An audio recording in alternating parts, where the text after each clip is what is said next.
vais mettre match. Hello Tess. Alors, hop, je vais mettre le PDF en même temps. Ok. Normalement, c'est bon.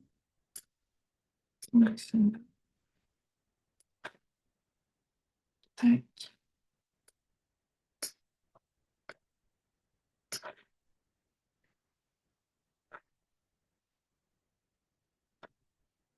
Hmm.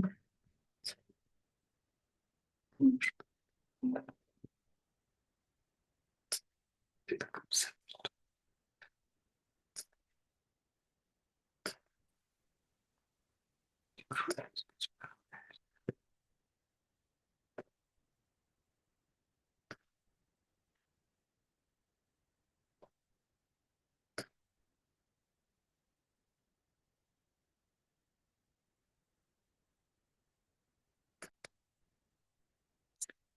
Hello, hello Émilie, bienvenue.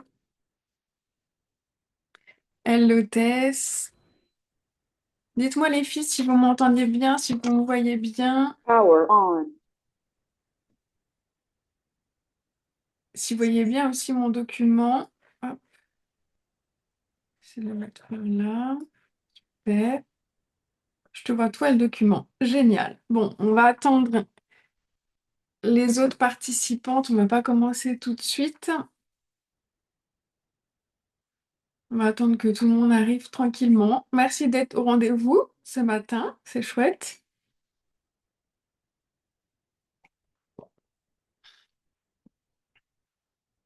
Émilie, dis-moi si tu m'entends bien, si tu me vois bien. Bonjour. Je pense que normalement c'est tout bon, mais être sûr que voilà, vous soyez au moins deux. Ok, ok, super. Hop. On va attendre 2, 3 minutes et puis après on va commencer et elles nous rejoindront en cours de route. Prendre mes petites notes. Ok.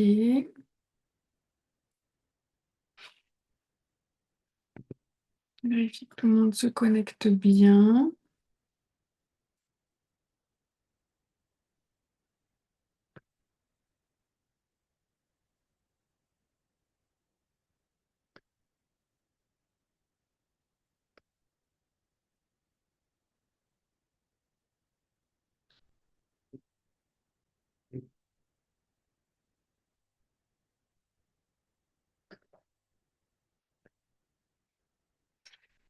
Ok.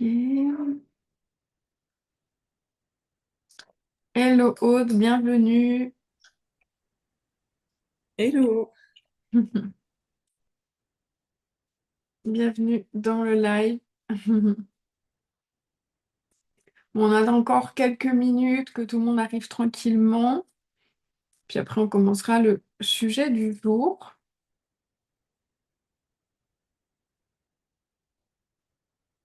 Hop.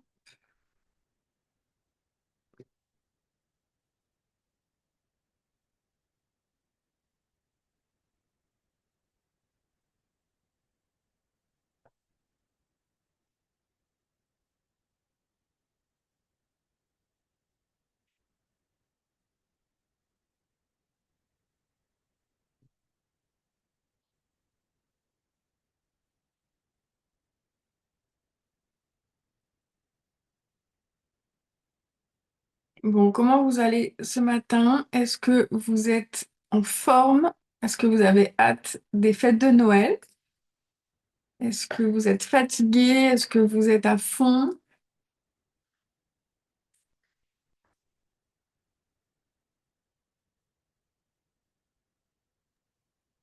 Moi, un peu tout. T'es fatigué, mais à fond. Ouais, enfin, fatigué, on essaie d'être à fond, on attend les fêtes de Noël, on attend plein de choses. Un peu tout, quoi. Ouais. On se mélange. T'as prévu quoi pour les fêtes? En famille, tranquille? Ouais, ouais, famille. Ok, bon. Ils sont sur la région parisienne ou non, ils sont... Oui, la majorité, nous, on est tous ici. Ok, bon, c'est cool. Hop. Bon, allez, encore 2 minutes et puis on entame et elles prendront en cours de route.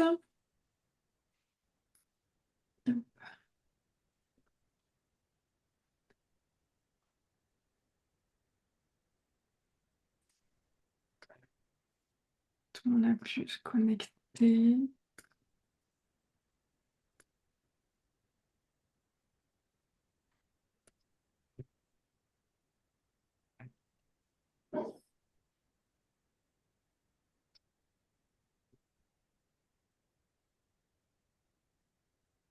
Hmm.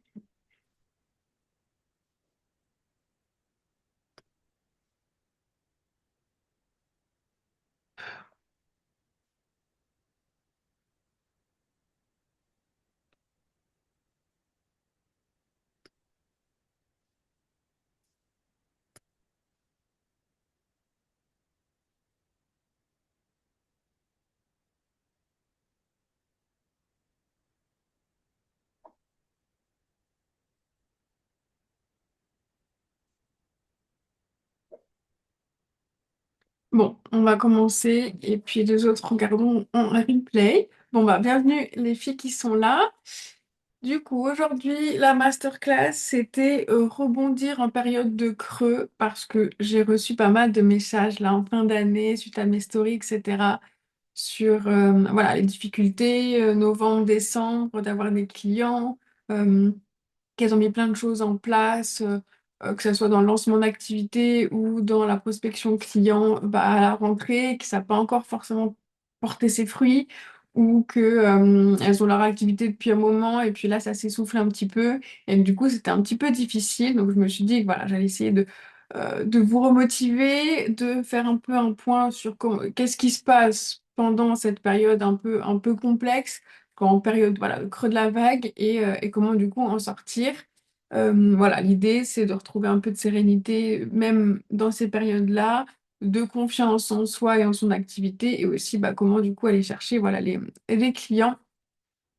Donc, les objectifs de cette masterclass, enfin, de ce petit live de ce matin, c'est du coup arriver à gérer ces périodes difficiles qui le sont souvent en période, enfin, émotionnellement, c'est-à-dire qu'effectivement, peut-être qu'il y a un peu moins de clients, peut-être que c'est plus difficile, mais ce qui est vraiment complexe, c'est de voir voilà, gérer les émotions, les pensées, etc. Donc, travailler un peu sur ce sujet-là regagner un peu confiance en son activité en mettant en place des choses et après du coup des stratégies pour, voilà, pour attirer des clients et pour se sortir un petit peu de ce fameux creux.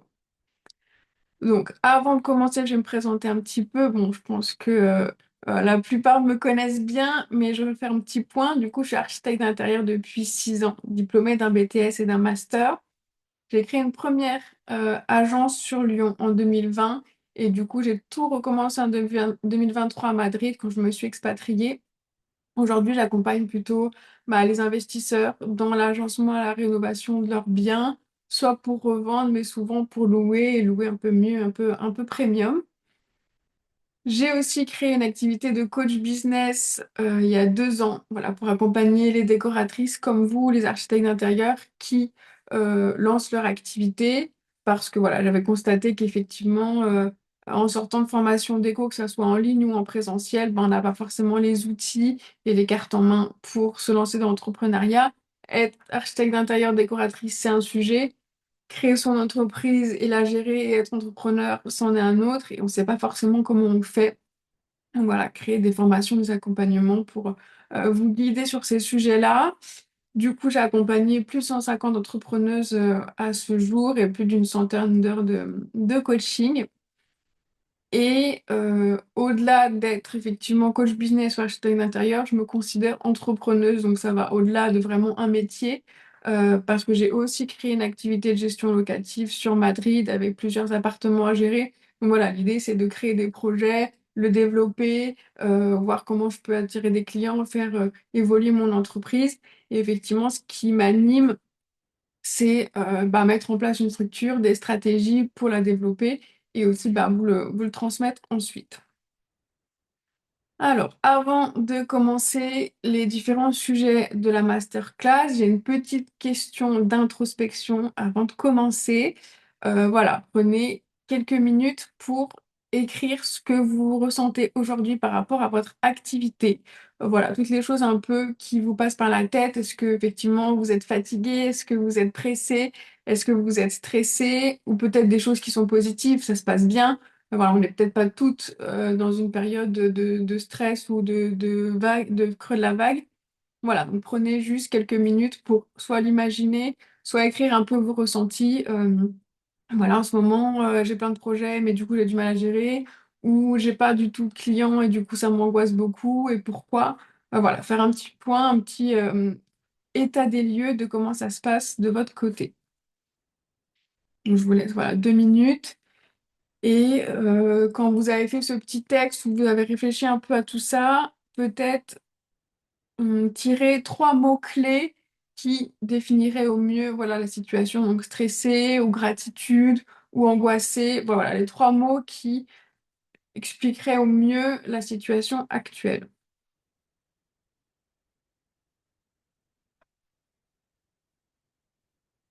Si vous avez envie de les partager dans le chat, vous pouvez, sinon ça peut rester voilà, aussi de votre côté, il n'y a aucun problème. C'est vraiment une question plus voilà, d'introspection à faire de votre côté.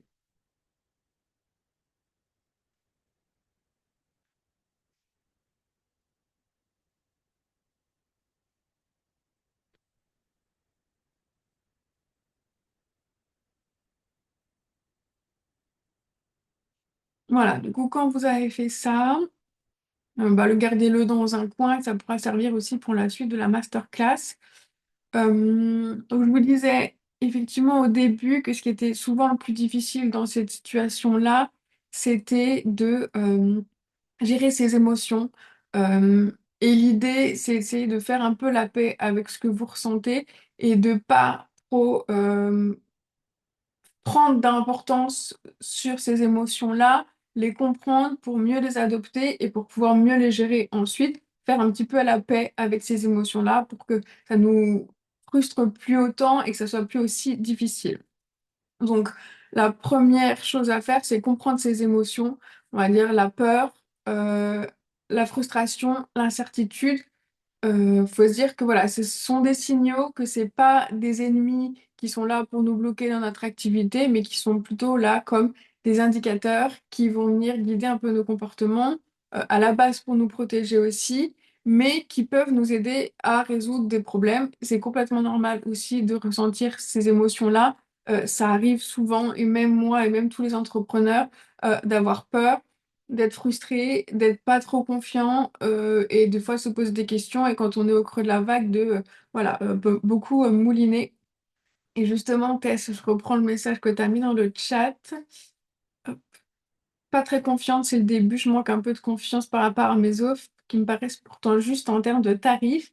Mais expliquer ce prix face aux prospects est difficile et j'avoue que j'ai eu un petit peu peur.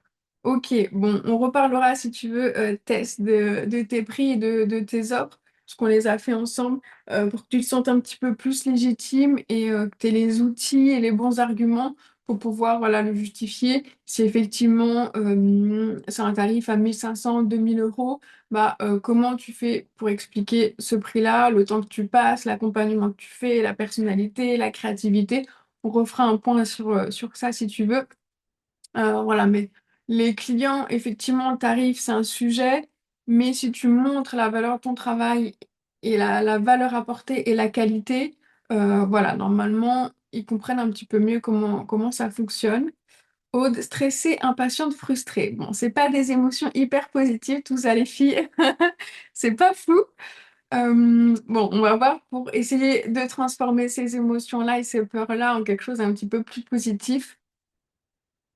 Et Émilie, moi je me sens fatiguée, angoissée, dépassée par tout ce qu'il y a à mettre en place, la communication qu'il y a à faire pour se connaître. Effectivement, on a toujours l'impression que c'est un peu une montagne quand on doit se rendre visible et prospecter. On ne sait pas bien comment on fait, mais en même temps ça paraît immense.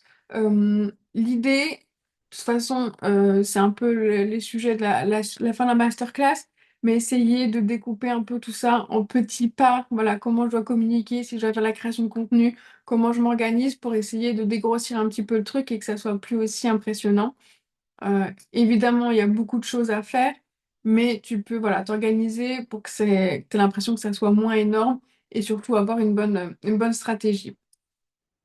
Donc voilà, que effectivement, ces émotions-là que vous ressentez toutes les trois, c'est signe d'autre chose et essayer de comprendre pourquoi, on le verra juste après, et essayer de transformer ces émotions-là parce que ça peut, voilà, frustration, stress ou peur, ça peut entraîner l'intensification des émotions négatives et du coup baisser un peu la capacité à réfléchir calmement. Donc en fait, ces émotions-là qui sont un petit peu difficiles, ça vient un petit peu compliquer le cerveau et du coup, ça aide pas à y voir clair, ça aide pas à trouver des solutions, ça aide pas à être clair dans son activité et à se focus. En fait, on est très euh, dans OK, j'ai peur, je suis frustrée, je sais pas comment je fais. Et en fait, du coup, ça brouille un petit peu les émotions et les bons comportements à adopter. Voilà, donc effectivement, avoir ces émotions un petit peu négatives, ça peut nuire à la prise de décision, à la gestion effectivement du stress ou de son activité et du coup, bah, voilà, aussi à une réussite. Donc c'est OK d'avoir ces émotions-là. Voilà, faut vraiment effectivement prendre en compte, mais que ça nous permette, enfin, nous empêche pas d'avancer et que voilà, on fasse avec et on arrive à travailler malgré ces émotions-là. Et justement, par rapport à ces émotions, quand on a de la peur ou de la frustration ou du stress, on a souvent trois comportements qui sont récurrents chez la plupart voilà, des entrepreneurs et des humains de manière générale. On peut avoir l'évitement, c'est-à-dire que si on a peur de l'échec ou du jugement ou de l'inconnu, notamment pour la prospection, pour éviter de devoir se confronter justement à la prospection, on va procrastiner ou on va éviter on va pas le faire ou mettre de côté, on va se trouver des excuses justement pour éviter de se confronter à ça et dire bah voilà, j'arrive pas, j'ai peur de ça, c'est pas mon truc, du coup je le fais pas et du coup j'évite la situation. Donc voilà, on peut reporter un lancement d'une nouvelle formation, d'une nouvelle offre, ou même de son activité par la crainte de l'échec. Donc voilà, là on évite carrément le problème, puisque du coup on n'y va pas et on procrastine. Des fois on refuse voilà, de confronter des problèmes dans son activité, effectivement, d'offres, de prix, de cibles, etc., parce que ça nous fait peur. Et on joue aussi parfois la sécurité en restant un petit peu dans sa zone de confort. Donc, pour justement éviter d'être confronté à la prospection, aux peurs du jugement, etc., et ben, du coup, on reste dans sa zone de confort. Comme ça, au moins, on est sûr qu'il ne nous arrivera rien, on ne sera pas voilà, en danger. Mais du coup, les conséquences, c'est que on peut stagner et du coup, pas forcément avoir de clients et du coup, rester dans cette période de creux. On peut perdre aussi des opportunités qui sont un petit importantes. Donc voilà, si on saisit pas l'opportunité d'aller, j'en sais rien, à un événement pour rencontrer d'autres gens, c'est des opportunités qu'on perd de pouvoir effectivement connecter avec d'autres personnes ou créer des partenariats. Euh, et du coup, on peut aussi dans cette situation empêcher un petit peu son développement, presque s'auto-saboter face à des concurrents qui, eux, sont plus audacieux, qui, eux, vont peut-être voilà, aller un peu plus fort, être un peu plus impactants, et du coup, on va se minimiser alors qu'on a tout à fait les capacités. Donc voilà, le premier comportement, c'est j'évite, je procrastine. Le deuxième, ça va être effectivement la réaction excessive. Ça marche pas, j'ai essayé des choses sur la création de contenu, ça marche pas, du coup, je fais un virement à 180, Instagram c'est nul, j'y arrive pas et du coup on fait complètement autre chose. Ou on peut voilà, prendre des décisions qui sont effectivement précipitées, où on se dit bah voilà, je revois toutes mes prestations parce que ça va pas, c'est n'importe quoi. Et du coup, dans ce comportement excessif, on va arrêter de penser de façon claire et cohérente et on va aller à fond. Voilà, un peu comme de l'impulsivité. Euh, et malheureusement, ça n'aide pas forcément à bien avancer et à mettre en place des bonnes stratégies, puisque changer complètement d'offre ou revoir complètement sa cible, voilà, régulièrement, ça n'aide pas à avancer, à poser des bonnes stratégies, à aider les graines à pousser, etc. Puisque du coup, on fait plein de choses différentes et du coup, on perd en cohérence. Euh, Et voilà, c'est des choses, l'entrepreneuriat, c'est des choses qu'on met petit à petit, des bases qu'on pose les unes après les autres, et de faire voilà, des variations de réactions, euh, de, de stratégies, etc., bah, ça aide pas au bon déroulement de son activité. Et du coup, on stagne, puisqu'on revoit, on refait des choses en arrière, on revoit ses offres, etc.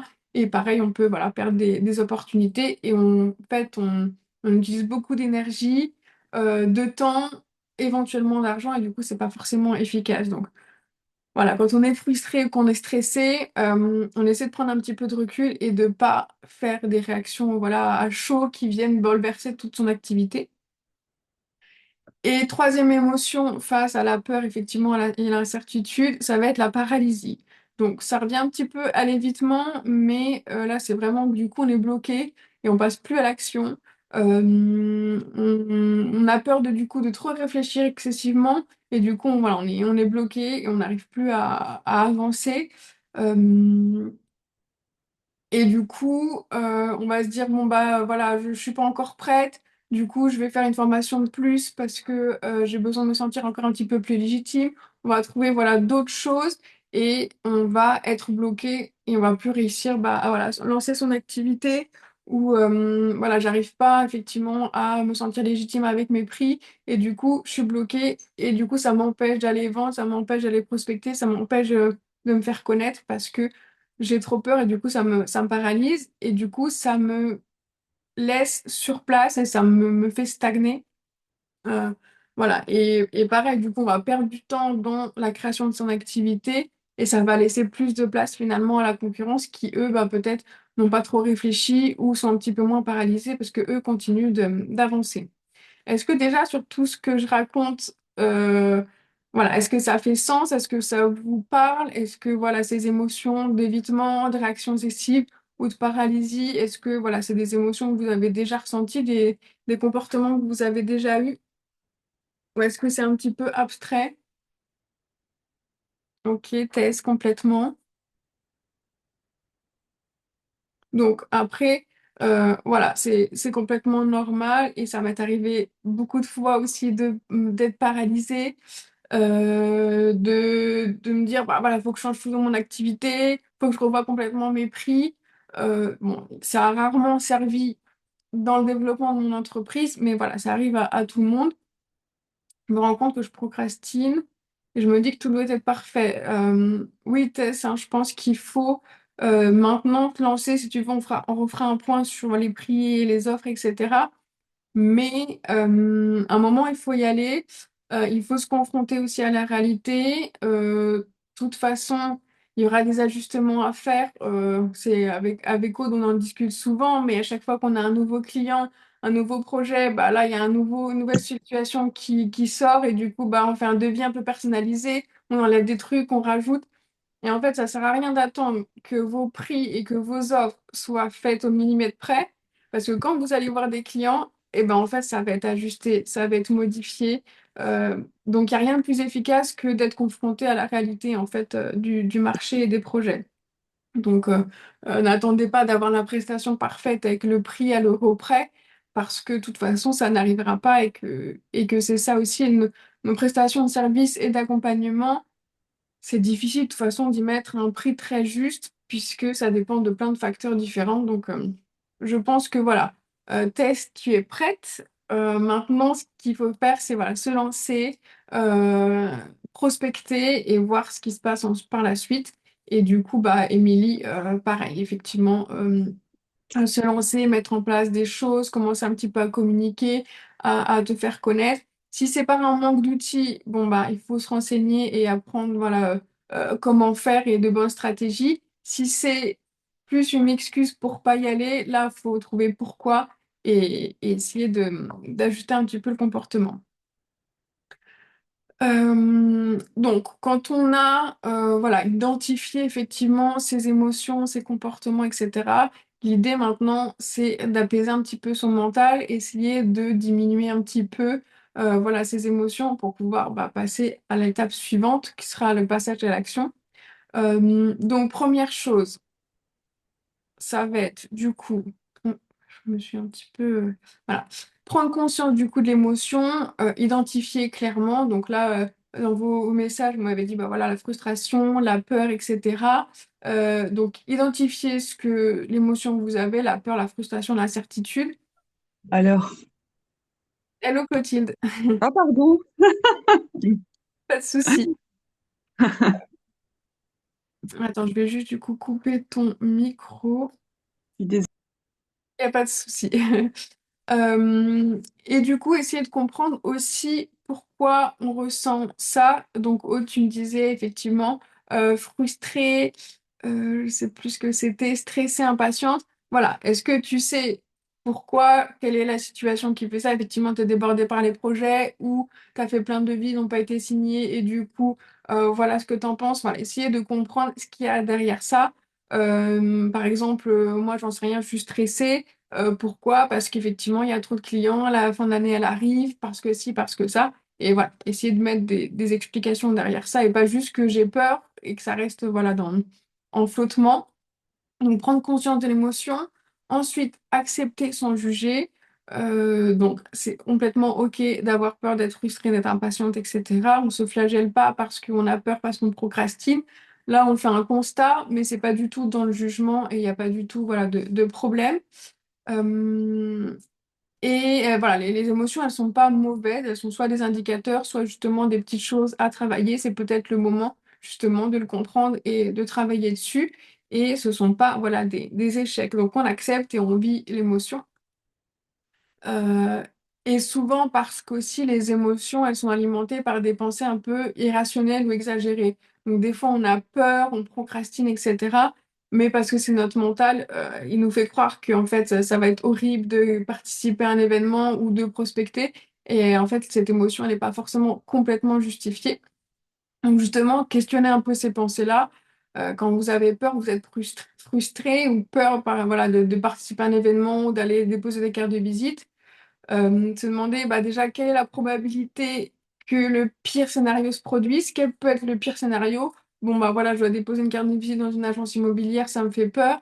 Le pire scénario, c'est que j'entre, que la personne elle mette un gros vent ou qu'elle dise voilà, qu'elle aide déjà quelqu'un et elle ferme la porte au nez. Bon, déjà, c'est pas non plus atroce, mais en plus, c'est une chance peut-être sur 10. Peut-être une autre fois, bah, elle va dire non, je peux pas, je suis pas disponible, ou elle va prendre votre carte de visite, ou même elle va vous rappeler pour faire un partenariat. Donc, il y a tout un panel en fait de scénarios possibles. Pourquoi se focus sur le pire des scénarios possibles alors qu'en fait, il y a tout un panel? Euh, et voilà, se poser les questions derrière ces peurs et est-ce que vraiment c'est raisonné? Et en fait, se dire aussi, admettons dans un an, voilà, vous avez développé un peu votre activité, euh, est-ce que déposer des cartes de visite et avoir peur de parler à une agence immobilière, etc., est-ce que c'est ce que vous allez retenir de votre entreprise ou est-ce que voilà, vous allez plutôt retenir, effectivement, là j'ai déposé des cartes de visite, j'ai fait un partenariat, j'ai eu des clients, etc., ou est-ce que c'est la peur, effectivement, de l'échec qui va être le plus important? Quel poids vous donnez en fait à ces peurs, à ces croyances et à ces émotions-là. Et donc enfin, le travail, ça va être de transformer bah, ces pensées un petit peu négatives dans des choses un petit peu plus positives. Donc, par exemple, si vous pensez je vais échouer ou je vais pas y arriver ou je vais pas réussir à vendre mes prestations parce que c'est trop cher, ou je vais pas arriver à communiquer parce que voilà, je suis complètement perdue, et essayer de transformer un petit peu ces pensées-là par j'ai encore des étapes à franchir, mais je progresse, ou voilà, j'arrive pas à trouver de clients, ah, je vais continuer à mettre tout ça en place, je vais sortir ma zone de confort, je vais mettre en place des stratégies, mes offres, elles sont bien faites, les prix sont justes et je vais réussir à vendre. Voilà, essayer de switcher un petit peu bah, les pensées pour continuer d'avancer et apprendre aussi dans l'entrepreneuriat à tolérer le risque et l'inconfort. Voilà, je pense que Aude sera d'accord avec moi qu'il y a plein de situations qui sont compliquées, il y a plein de choses inconfortables qu'on doit faire Et ça fait partie, disons, du jeu. Si on veut avoir des résultats différents, il faut faire aussi des actions qui sont différentes. Et que voilà, des fois on prend un peu des risques, des fois on sort un petit peu de choses qu'on connaît, mais c'est évidemment pour le bien de son activité. Et dernière chose sur effectivement ces pensées-là et ces émotions, une période, ok, bon, Aude est d'accord avec moi.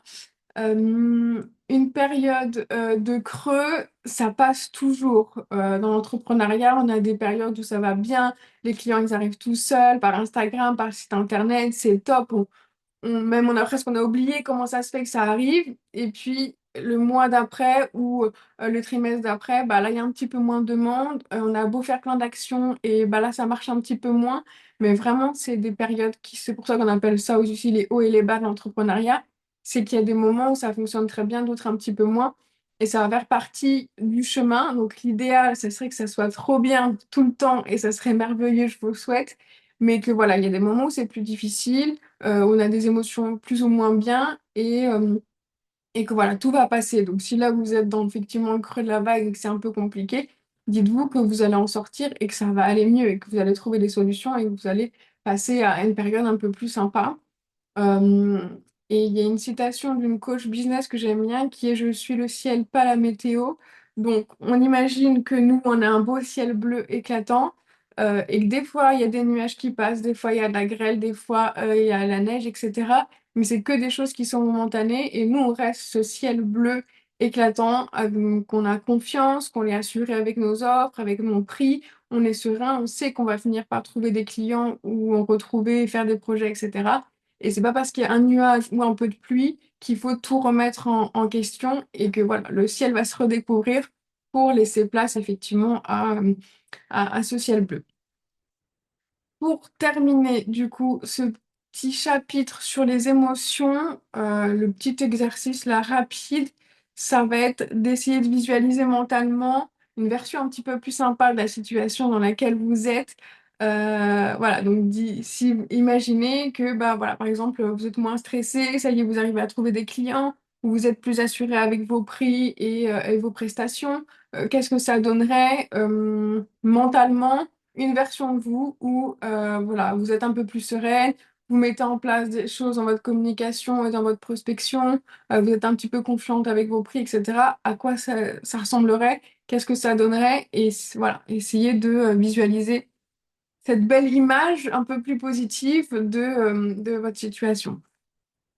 Voilà, à quoi ça ressemblerait, quelle serait votre posture, quelles seraient vos émotions, comment vous vous sentirez. Si effectivement, admettons, ça y est, vous avez plein de clients, bah, quelle est votre posture, quelles actions vous feriez aussi.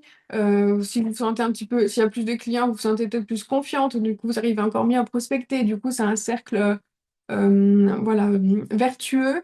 Et plutôt que de garder cette image mentale de je suis stressée, j'ai peur de communiquer, je suis pas OK avec mes offres, adopter voilà, plutôt une image positive de je suis plus sereine. Qu'est-ce que ça donnerait en fait si j'étais plus en accord et que j'avais une visualisation un peu plus positive. Bon, c'est un peu abstrait, mais des fois ça aide aussi à remettre un petit peu des images positives en tête. Juste boire un coup. Hop là. Et du coup, on va entamer, oui c'est ça, le chapitre numéro 2 qui est l'impact de l'état d'esprit sur ses résultats. Donc on a parlé tout à l'heure un petit peu effectivement d'émotion. Là, on va parler plus de mental et effectivement de pensée. Et donc le lien entre effectivement l'état d'esprit et la réussite. Ce qui souvent dans la période de creux de la vague et le plus difficile, c'est effectivement gérer les émotions, mais aussi l'état d'esprit. C'est ce qui permet soit de nous en sortir et nous faire aller de l'avant, soit nous faire mouliner les pensées et nous laisser dans ce creux de la vague. Donc vraiment, il y a une corrélation entre les pensées, les actions qu'on fait et les résultats qu'on a. Donc si effectivement on a des pensées qui sont négative, j'arrive pas à vendre, j'arrive pas à communiquer mes offres, je suis pas au clair, bah forcément on va faire des actions qui sont en rapport avec ça, donc on va pas à communiquer, on va pas vendre ses offres et du coup, bah, forcément, on n'aura pas de résultat. Donc, voilà, si pensée négative, action négative, résultat certainement négatif, et du coup, ça marche dans l'autre sens, c'est-à-dire que si on a des pensées plus positives, je vais réussir à vendre mes offres et à argumenter mon prix, bah, du coup, je vais faire des actions qui sont beaucoup plus en cohérence et beaucoup plus positives. Donc, on va être voilà, plus dans la vente, on va réussir à convaincre un peu plus le prospect, on va être un peu plus serein avec ses prestations et du coup, bah, forcément, les résultats sont un peu plus positifs aussi, puisqu'on n'est pas dans la même énergie. Euh, et qu'en fait, la pensée positive, on appelle ça le pouvoir de la pensée positive, et ça peut vraiment avoir un impact sur son comportement, sur ses pensées. Et ça a été prouvé que avoir une pensée voir plutôt le verre à moitié plein plutôt qu'à moitié vide permet vraiment d'améliorer la productivité, d'avoir des idées qui sont plus claires, d'aller chercher des nouvelles idées, d'innover. Comment aujourd'hui je peux être plus visible, comment je peux aller prospecter. On va aller plus facilement rechercher des solutions quand on a les idées claires et qu'on voit le verre à moitié plein, plutôt que quand on a le moral dans les chaussettes et que du coup, on a du mal à voir clair, on est un peu dans le brouillard. Et justement, cette pensée un peu positive, ça permet d'avoir une posture physique aussi différente, donc pour soi-même un peu plus ouverte, un peu plus sereine, et aussi envers les clients. C'est-à-dire que voilà, si on est en premier rendez-vous, qu'on n'est pas trop clair avec ses prix et ses offres, et qu'on doute, bah forcément, le client, il va aussi le recevoir et du coup, la conversion va être beaucoup plus difficile. Donc, je sais que c'est pas évident d'avoir confiance en ses prix et de dire, bah voilà, ça sera 2000 € et ça sera comme ça.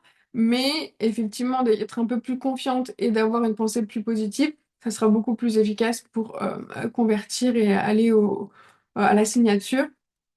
Et voilà, la pensée positive permet aussi d'être un peu plus motivé parce que voilà, on est un peu plus dans le smile, on a un peu plus d'énergie et d'être aussi beaucoup plus résilient. Donc quand il y a une problématique, quand il y a un client qui dit non à son devis ou qui vient de négocier, bah forcément si on est plus serein, plus confiant et qu'on a une pensée positive, bah ça va être plus facile à gérer que si on est déjà au fond du trou, on a déjà des pensées négatives et qu'en plus il y a ce devis-là qui arrive. Bon, bah, ça fait beaucoup de choses en même temps.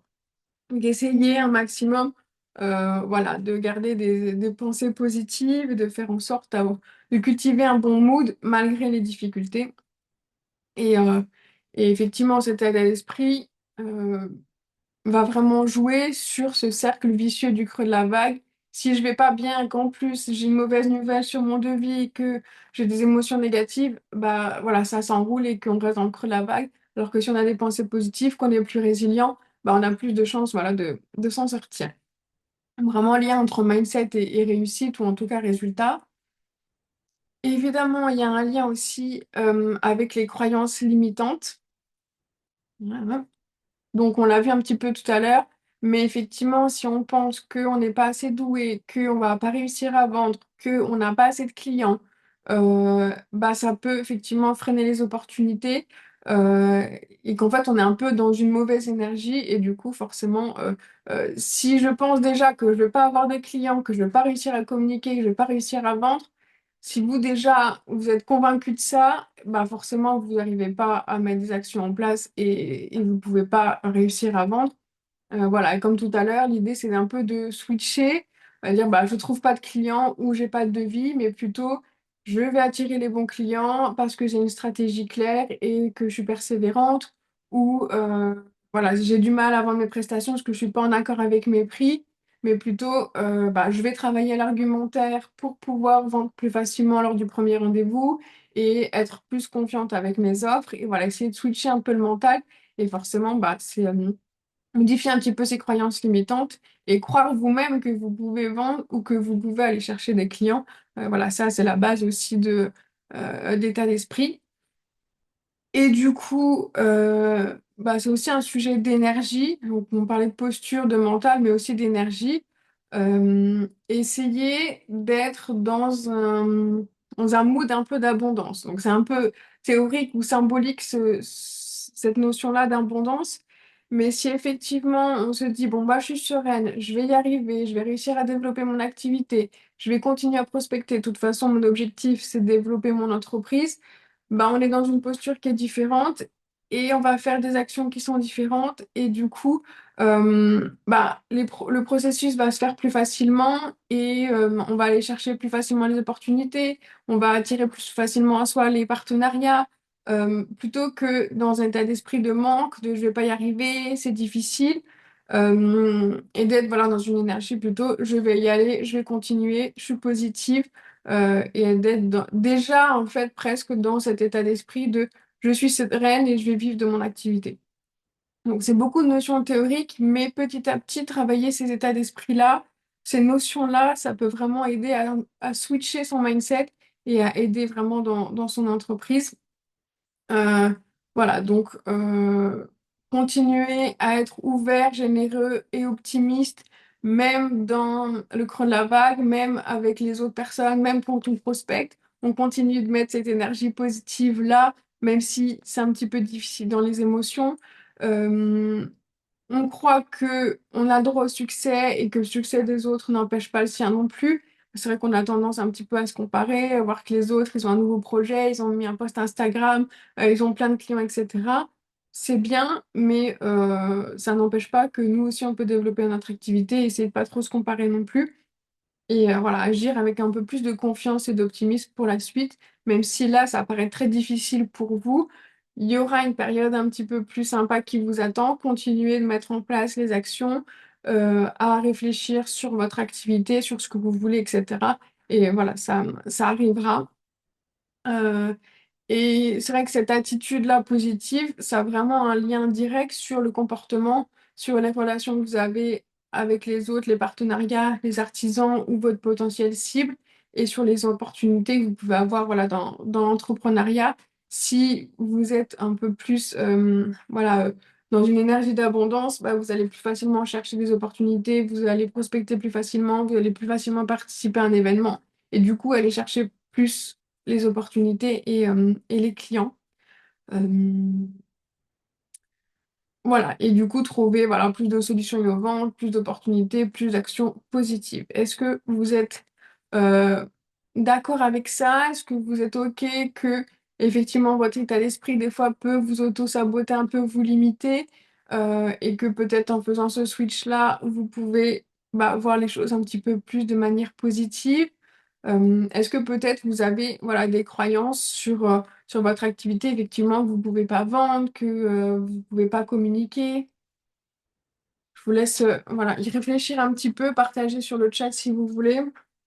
Mais je vous invite vraiment à voilà, vous poser aussi des questions sur ce que vous vous dites vous-même, sur vos capacités, sur ce que vous avez mis en place. Est-ce que vous croyez finalement en vous et au fait de réussir, au fait de réussir à aller chercher des clients? Voilà, posez-vous des questions sur votre mindset, sur votre état d'esprit et sur ce ce que vous vous sentez capable de faire ou pas.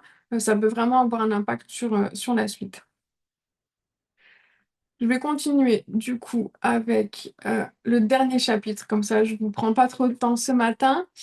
Euh, donc on a vu les émotions, on a vu l'état d'esprit, donc le mental, les pensées.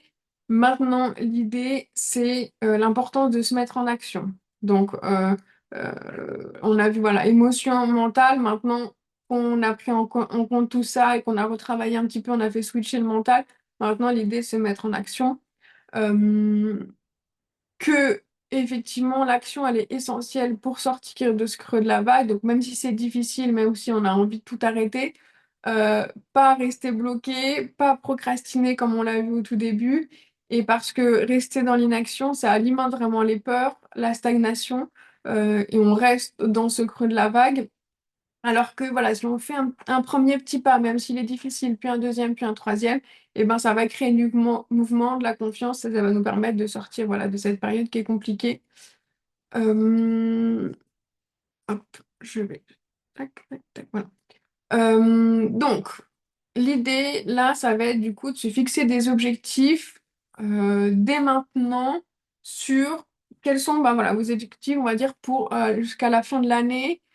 Si vous êtes dans une situation qui, effectivement, qui est difficile, que vous n'arrivez pas à vous lancer ou à vendre, que vous n'arrivez pas à communiquer ou prospecter, quel est l'objectif là que vous voulez atteindre, admettons pour la fin de l'année ou pour le début de l'année 2025? Est-ce que du coup ça va être voilà, trouver des premiers clients ou arriver à déposer des cartes de visite et à prospecter? Est-ce que c'est parler de mes offres ou me sentir un peu plus aligné avec mes prix et du coup commencer à prospecter? Voilà, fixez-vous l'objectif que vous voulez atteindre pour sortir voilà, de ce creux de la vague. Et évidemment, l'idée après, c'est de découper un petit peu cet objectif-là en petites actions. Donc, si le but, c'est de trouver, j'en sais rien, un client avant la fin de l'année, eh ben, contacter un ancien client pour le relancer. Est-ce que c'est publier un post sur les réseaux sociaux? Est-ce que c'est répondre à une annonce ou un coup Facebook ou un commentaire, voilà, de quelqu'un qui cherche effectivement une décoratrice? Comment vous pouvez en fait dès maintenant atteindre cet objectif-là en mettant en place des actions et du coup la faire dès aujourd'hui. Si le but, effectivement, c'est commencer à se faire connaître, ça y est, prospecter, et ben voilà, quel peut être le premier pas que vous faites aujourd'hui? Est-ce que c'est déposer des cartes de visite? Est-ce que c'est faire un premier post? Quel est le premier pas maintenant que vous pouvez faire, vous mettre en action pour atteindre cet objectif-là? Euh, Et ensuite, voilà, quand on met en place des actions, l'important, c'est de faire aussi des bilans. Parce que je vois beaucoup de décoratrices qui, effectivement, font de la prospection, elles mettent en place plein de choses, de visibilité, etc.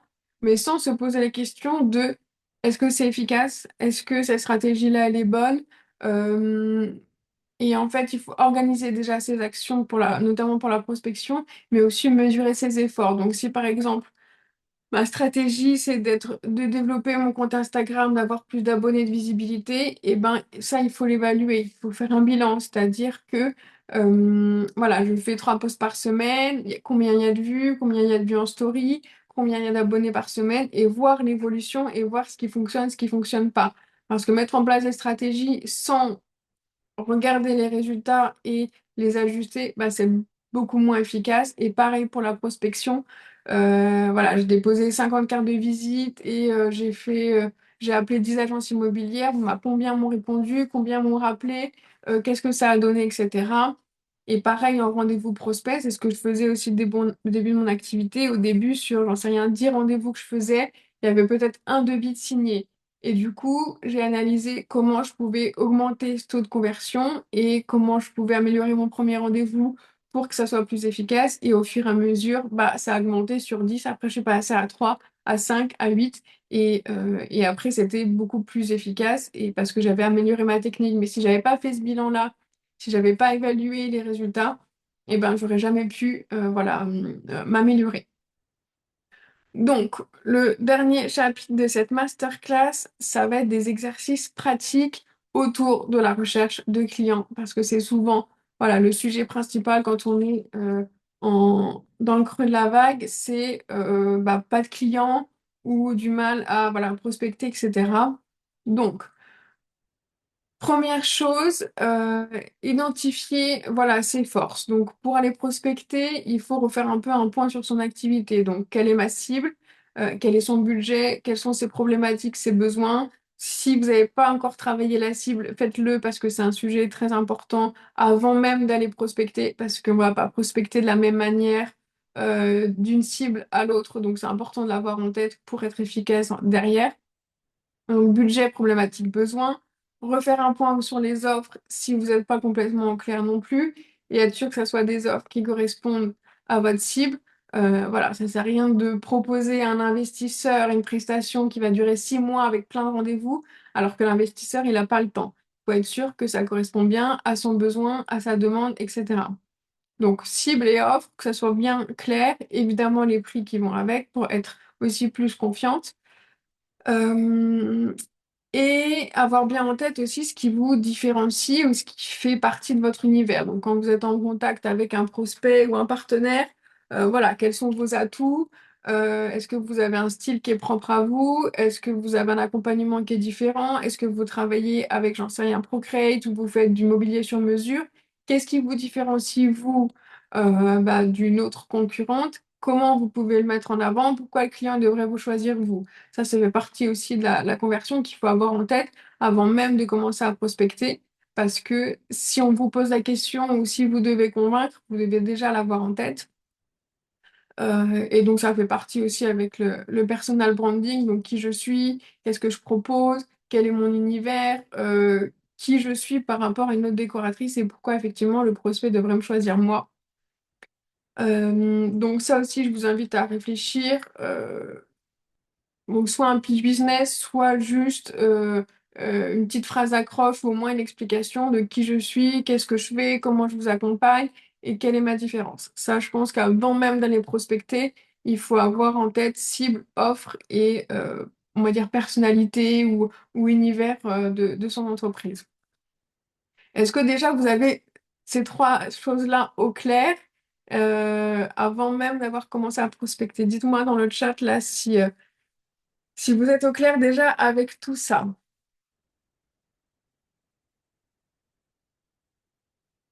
Mélissa, Clotilde, n'hésitez pas si. Ok, bon, déjà, Odelle est ok avec ça, c'est top.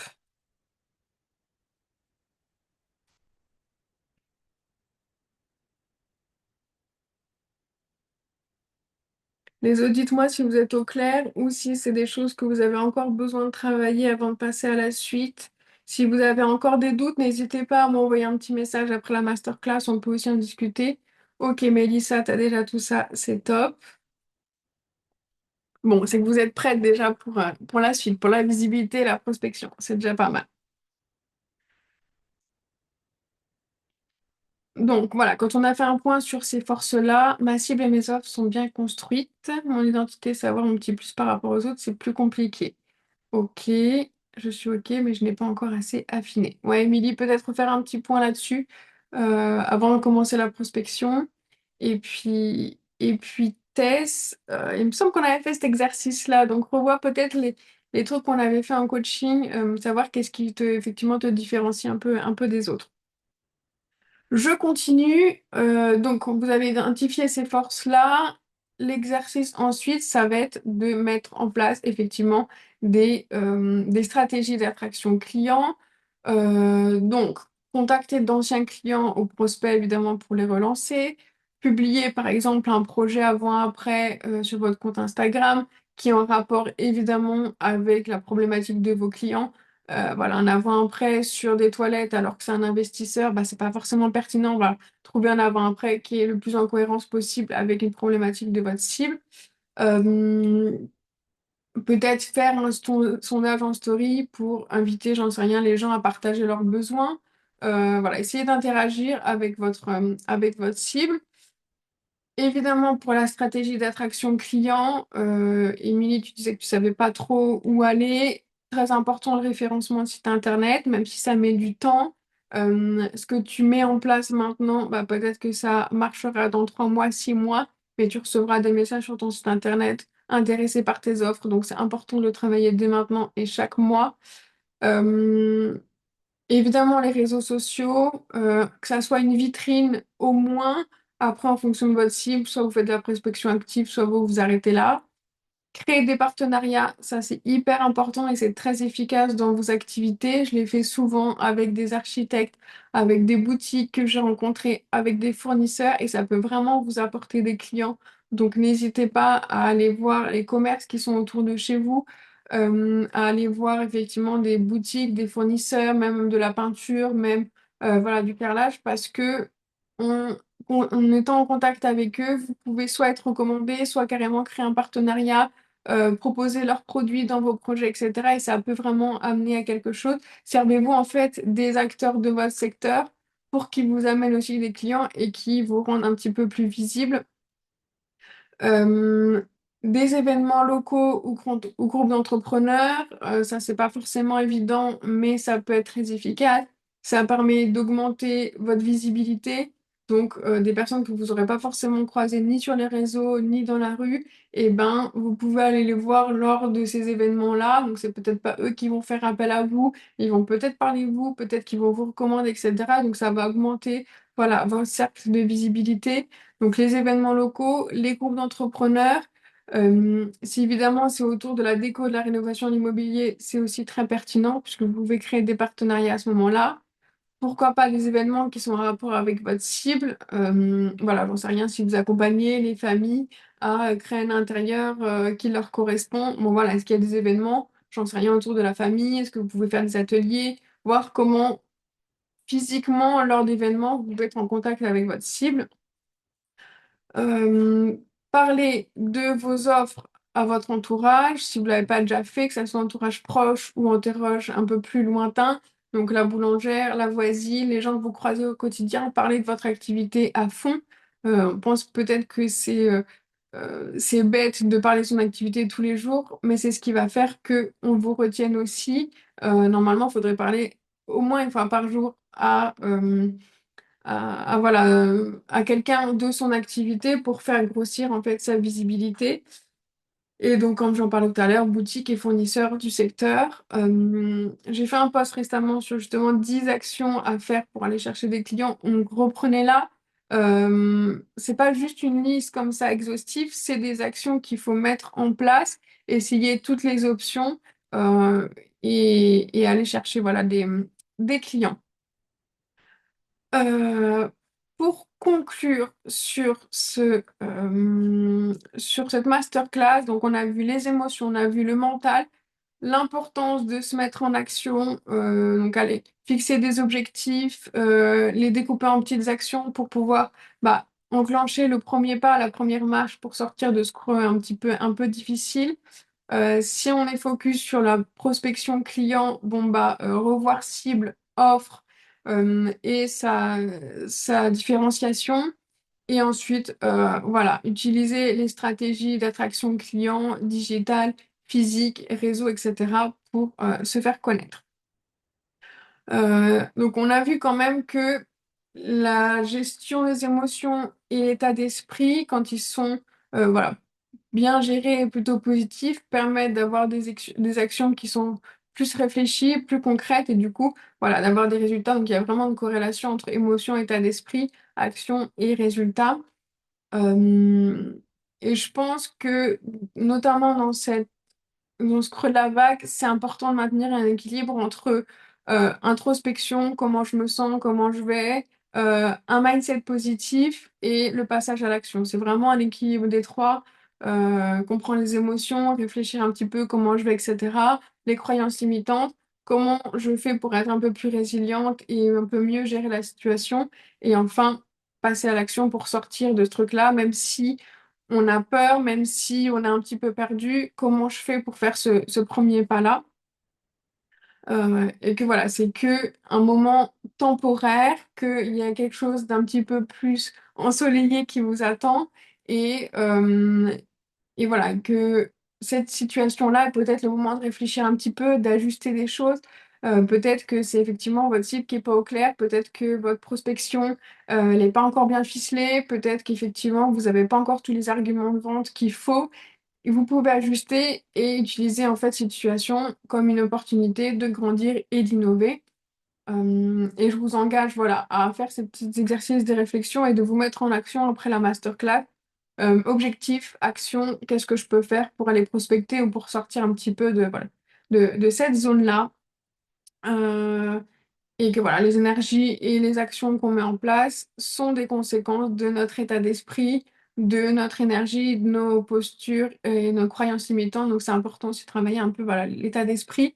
Et c'est ce qui nous permettra d'être un peu plus résiliente, de mieux gérer justement cette phase un peu difficile, notre confiance et notre persévérance.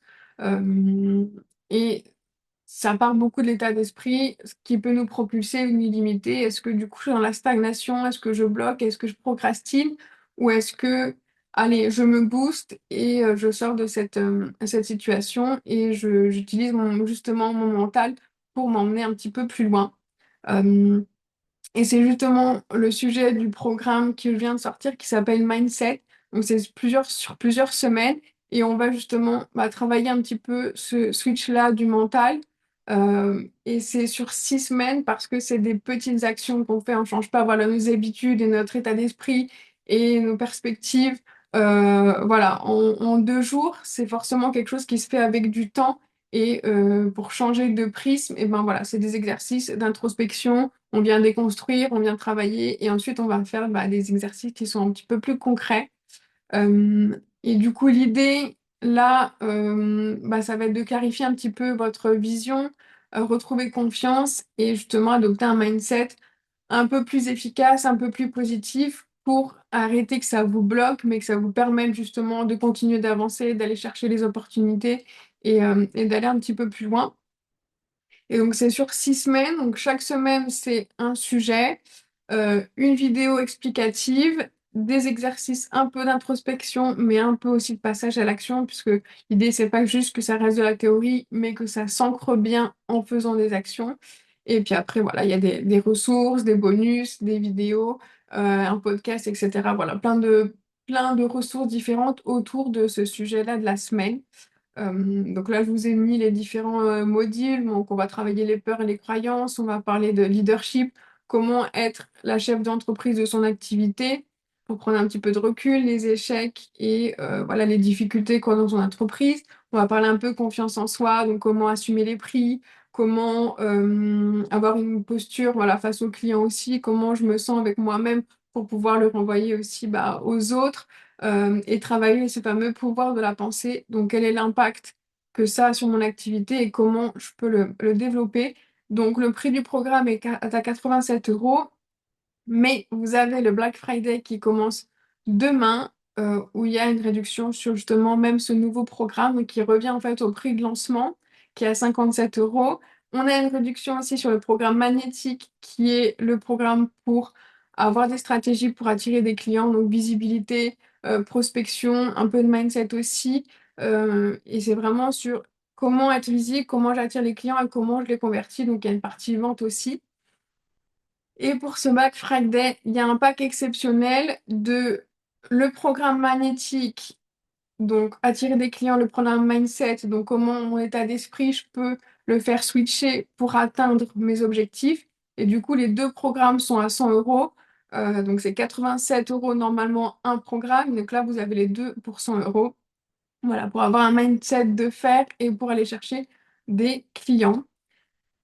C'est tout pour moi pour cette masterclass. Est-ce que vous avez des questions? Est-ce qu'il y a des notions que vous voulez que je développe? Est-ce que vous avez tout compris? Est-ce qu'il y a peut-être des notions qui étaient un petit peu abstraites? Faites-moi un retour là en live dans le chat. Est-ce que Émilie Tess, ça vous a aidé un petit peu à vous mettre en action sur la partie communication, sur vos offres? Est-ce que déjà ça vous a motivé pour passer un petit peu à l'action, pour avancer un petit peu?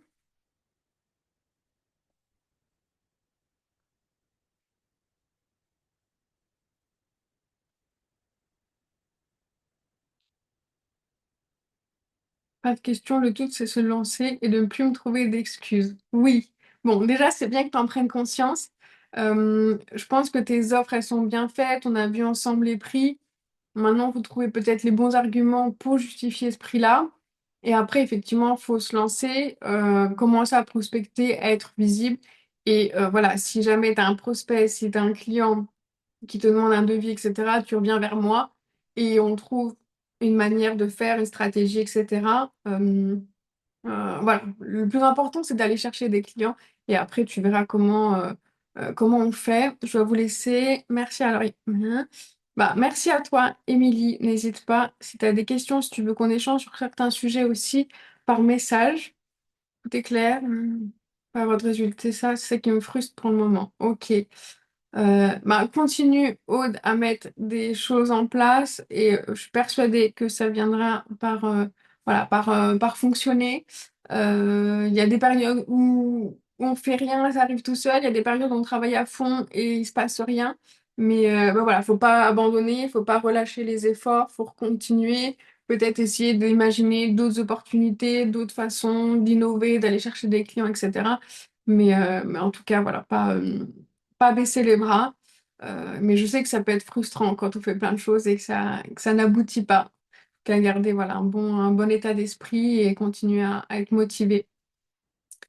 Mélissa, c'était très intéressant, ça me motive. C'est toujours la partie vente qui est la plus compliquée, même avec la prospection plus plus. Donc ça veut dire que tu as des prospects, Mélissa, mais que tu n'arrives pas à les convertir en clients. C'est ça que t'appelles partie vente.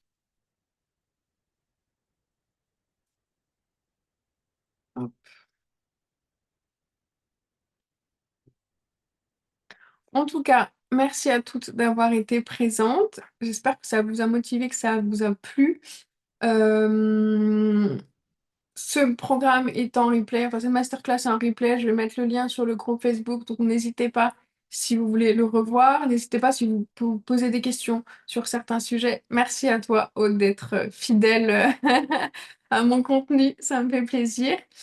Très bonne journée à toutes, et puis voilà, n'hésitez pas si vous avez des questions, si vous voulez échanger sur certains sujets. Mélissa, oui, pas de retour malgré la prospection. Ok, qu'est-ce que tu as mis en place, Mélissa, là déjà, depuis le début? Est-ce que tu as travaillé site internet, tes réseaux sociaux? Est-ce que tu es allé à des événements? Est-ce que tu as travaillé ton réseau autour de toi? J'en sais rien, des fournisseurs, des boutiques, des agents immobiliers, les architectes dans ton secteur? Est-ce que tu as parlé de ton activité à ton entourage? Qu'est-ce que tu as mis en place pour l'instant?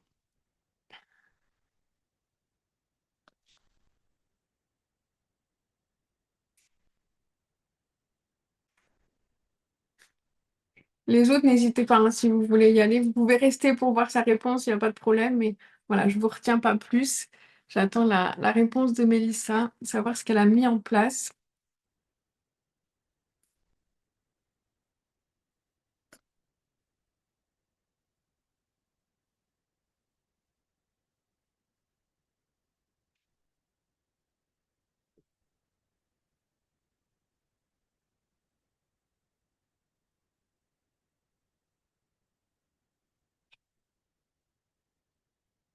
Hello Mélissa, est-ce que tu es toujours là?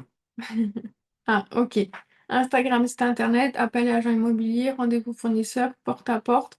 J'en ai parlé avec ceux avec qui je bosse, ma famille, mes amis. Ok, bon. T'as fait quand même un bon boulot. Si tu veux, on continue d'échanger par message plutôt sur Instagram pour voilà, voir si tu as mis des choses en place en cohérence aussi avec ta cible, comment tu te présentes aussi, effectivement, la partie vente, savoir si effectivement il y a de l'impact, etc. On continue d'en discuter, mais tu as déjà fait pas mal de choses, donc je pense qu'il faut continuer en tout cas dans cette voie-là.